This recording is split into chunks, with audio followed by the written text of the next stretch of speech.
Hi friends, welcome to Telugu bachelors kitchen. నేను మీ శ్రీదేవి. ఈరోజు మనం చేసుకున్నది పొట్లకాయ పాలకూర అండి. పాలకూర అంటే పాలకూర కాదు, పొట్లకాయ విత్ మిల్క్. సో నేనైతే ఇదిగోండి పావు కేజీ పొట్లకాయ తీసుకున్నాను, ఒక్క ఉల్లిపాయ తీసుకున్నాను, పచ్చిమిర్చి 4 తీసుకున్నాను. ఎందుకంటే దీంట్లో మనం ఎండుమిర్చి కారం వేసుకోమండి. పాలు పోసే ఏ కూరలోనైనా టోటల్ పచ్చిమిర్చితో చేస్తే కన్సిస్టెన్సీ బాగుంటుంది అండ్ టేస్ట్ కూడా చాలా బాగుంటుంది.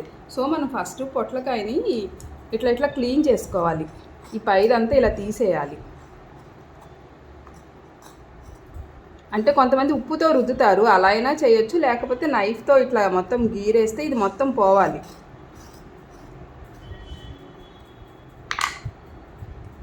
ఇదిగోండి నేను మొత్తం ఇట్లా క్లీన్ చేసేసుకొని వాష్ చేసుకున్నా. ఇప్పుడు ఇలా హాఫ్కి కట్ చేసి లోపలదంతా తీసేయాలండి.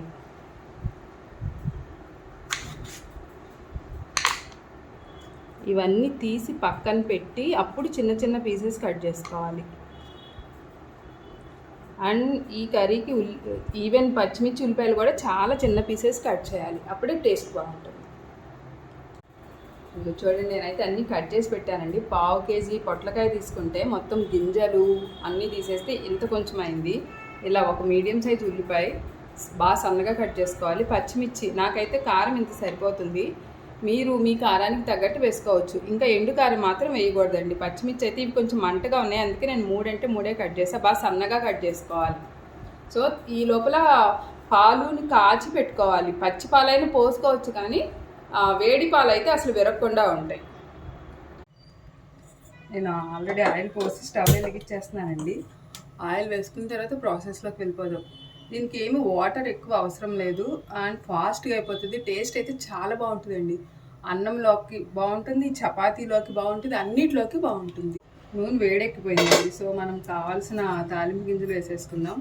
నేనైతే నార్మల్గానే వేస్తున్నా. మినపప్పు, ఆవాలు, జీలకర్ర. అందుకే నూనె వేడెక్కిపోయింది కాబట్టి ఎక్కువసేపు ఏం వేడక్కర్లేదు. కరివేపాకు. ఇదిగోండి నేను చెప్పాను కదా, కారం వేయకుండా కొంచెం ఎక్కువ పచ్చిమిర్చి, ఉల్లిపాయ. ఇప్పుడే పసుపు వేసుకోవాలండి. ఈ కర్రీకి పసుపు వల్ల కొంచెం మంచి కలర్ వస్తుంది. అండ్ ఉల్లిపాయలు త్వరగా వేగాలంటే సాల్ట్ కూడా ఇప్పుడే వేసుకున్నాం అనుకోండి, ఉల్లిపాయలు త్వరగా వేగుతాయి. ఇప్పుడు నేను కొంచెం వేస్తున్నాను, తర్వాత చూసి వేసుకోవచ్చు. ఉల్లిపాయలు వేగాక పొట్లకాయ ముక్కలు వేసి ఒక 3 మినిట్స్ ఉంచాలి. ఆ తర్వాత పాలు పోసుకొని, కూర డ్రైగా అవ్వకూడదండి, కొంచెం గుజ్జు గుజ్జుగానే ఉండాలి, అప్పుడే బాగుంటుంది. ఉల్లిపాయలు ఇంకొక 1 మినిట్ వేగితే సరిపోతుంది. ఉల్లిపాయలు వేగిపోయాయండి. నేనైతే పొట్లకాయ ముక్కలు వేసేస్తున్నాను.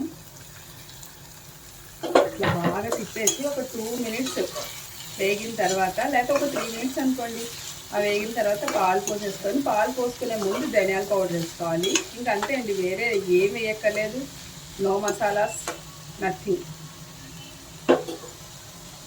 జస్ట్ మధ్య మధ్యలో తిప్పుకుంటూ ఉంటే చాలు. ఒకసారి చూద్దాం ఎలా అయిందో. 50% మగ్గిందండి. ఇంకొక 2 మినిట్స్ ఉంచుదాం. ముక్క పూర్తిగా మగ్గిన తర్వాత పాలు పోస్తే ఇప్పుడు ఎక్కువసేపు ఉడకాల్సిన అవసరం ఉండదు.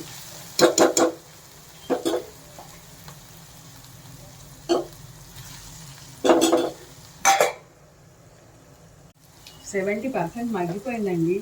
సో ఈ టైంలో మనం పాలు పోసుకోవాలి. పాలు పోసుకునే ముందు కొంచెం ధనియాల పొడి కూడా వేసుకుందాం. ధనియాల పొడి ఏ కర్రీలోకైనా బాగుంటుందండి. చాలామంది పప్పులో వేసుకోరు, కానీ ఒక్క ముద్ద పప్పులో తప్ప ఏ పప్పులో వేసినా ధనియాల పొడి చాలా బాగుంటుంది. కర్రీకి మంచి టేస్ట్ వస్తుంది అండ్ డైజెషన్ కూడా బాగుంటుంది.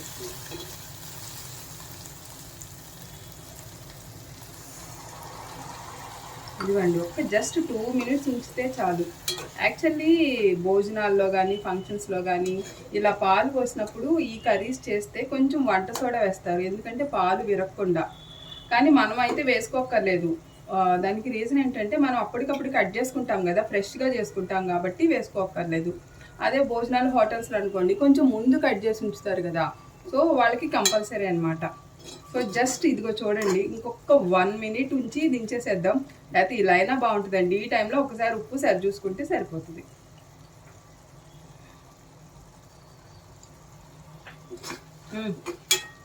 అన్నీ పర్ఫెక్ట్గా ఉన్నాయండి. టేస్ట్ కూడా సూపర్ ఉంది.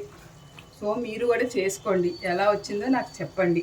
కానీ కర్రీ అయితే ఇలానే ఉండాలి కన్సిస్టెన్సీ. నేనైతే స్టవ్ ఆఫ్ చేసేస్తున్నా.